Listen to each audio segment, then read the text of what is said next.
With this slidecast, Group 7 will be presenting on Chapter 16. We will be reviewing the elaboration likelihood model of Richard Petty and John Cacioppo, and why it is important, on how we use it in our everyday lives. Think of this chapter as a way on how we process thinking and responding, which this chapter elaborates on two ways. The first part of the elaboration likelihood model is called the peripheral route. The peripheral route does not allow for message elaboration and accepts or rejects the message based on irrelevant cues versus combing through the issue. This process of thinking doesn't require mental elaboration, just that you make the decision without considering the consequences or the actions. The second part of the elaboration likelihood model is called the central route. The central route uses high mental effort and message elaboration. It is the cognitive process of analyzing a message. This basically elaborates on how you actually think and process what you're going to say in terms of your argument.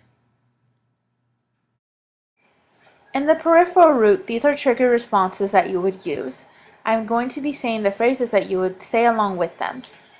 Reciprocation is you owe me. Consistency, we've always done it that way. Social proof, everybody's doing it. Liking, love me, love my ideas. Authority, just because I say so. And scarcity, quick before they're all gone.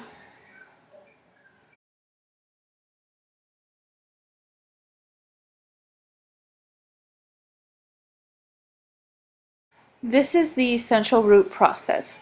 The motivated to process, does this have any personal relevance to you in any way? And the second is, are you able to process? Do you have the sufficient knowledge to create an argument or response? And the third process is cognitive processing, which is when you start to think of a way to respond to this with the initial attitude. Now we will be going over the elaboration likelihood model by Petty and Cacioppo. As you can see from the model example, the central root is on the left side and the peripheral root is on the right side. The central root goes from the motivated process to the ability to process to the nature of cognitive processing. As for the peripheral root, it goes based on the shift in attitudes. And as you may notice from the central root, it can go into the peripheral root at any time if you decide to change the attitude of your conversation. Overall, your attitude determines the way you're going to be in the conversation.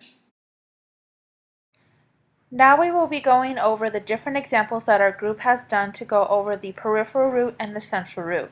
This will be a much more easier explanation by you seeing how the peripheral root is used in the workplace situation and the central root is used in a workplace situation.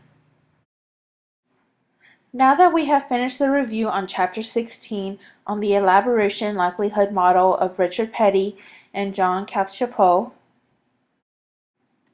now with the review questions posted up on the slide, can you answer these with the explanation of Chapter 16? What is the elaboration likelihood model, and when is it best to use the central root versus the peripheral roots in the workplace? Either way, whether you're using this model in the workplace or among your family and peers, you're going to be using this in your everyday life whenever you have a conversation with somebody. I hope that this presentation has been well enough for you to understand Chapter 16.